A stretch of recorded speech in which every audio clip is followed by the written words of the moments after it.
waktu itu ngebela gue bilang waktu itu Ten Hag nggak layak dikasih waktu lagi karena menurut gue gue bukan Ten Hag ya, gue klarifikasi dulu nih. Kalau gue arahnya ke Jose Mourinho kalau gue. Iya ya, maksudnya kalau Jose itu kan cuman karena dibilang mainnya terlalu defensive minded gitu kan, dan udah mulai ada friksi sama Pogba lah, Luke Shaw kan.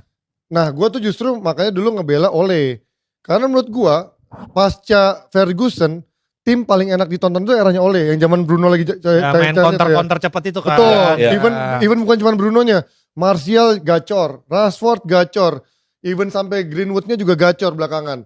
Nah menurut gue ketika Bruno itu akhirnya jadiin kapten dan mulai ada toksik kayak mulai ada besar kepalanya Lingard segala macam, itu udah mulai ada perubahan. Termasuk kuncinya adalah waktu Ronaldo datang. Itu menurut gue di luar mapnya. Makanya waktu itu gue ngebelain Ole karena gue bilang ini bukan salah pelatihnya, karena pemain-pemainnya menurut gue udah mulai ada yang besar kepala. Terus juga MU tuh kayak dibilang lu mainnya terlalu counter, lu harusnya bisa bermain attacking gitu kan. Makanya ada Sancho, ada Ronaldo. Itu yang membuat akhirnya Ole berubah dari pattern awalnya dari counter menjadi mencoba tim yang approach-nya menyerang. Akhirnya rusak lah ke eranya Rangnick sampai era Ten Hag. Makanya gue di era Ten Hag, kalau lu sekarang Ten Hag lu kasih banyak kesempatan sana sini, kenapa di Ole lu katanya inilah itulah mediocre lah, guru penjas. Ten Hag juga sama menurut gue, dia kayak lebih parah menurut gue dari sisi permainannya nggak bagus-bagus amat, tapi yang dia banggain 2 trofinya itu kan. Kalau coachnya 2 HP, dia 2 trofi gitu kan.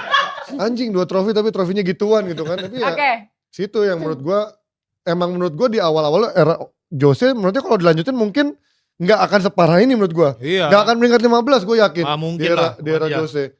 Tapi ya itulah udah terlanjur, dan kita sampai sekarang ada yang bilang tuh mungkin kalau dibuang Bruno Fernandes, Luke Shaw dan sisa-sisa Kroni mungkin akan sekalian restart new life gitu loh.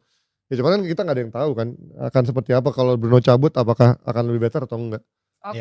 Oke, Kak Hanif boleh ulang dikit dong, tadi banyak yang pada nanyain tuh.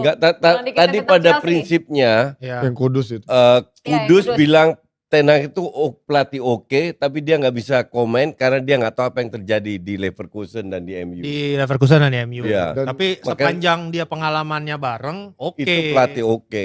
Cuman nggak heran sih kalau kita lihat pelatih bahkan David Moyes. David Moyes sebenarnya bukan pelatih jelek juga. Semua oke lah pelatihnya, atau bahkan bagus di klub sebelumnya. Tapi once mereka masuk MU, nggak ngerti ini apa yang terjadi di dalam, kok ya nggak ada filosofi. Makanya gue masih ingat waktu gue bilang Sir Alex itu ninggalin apa sih selain trofi? Nggak ada apa-apa.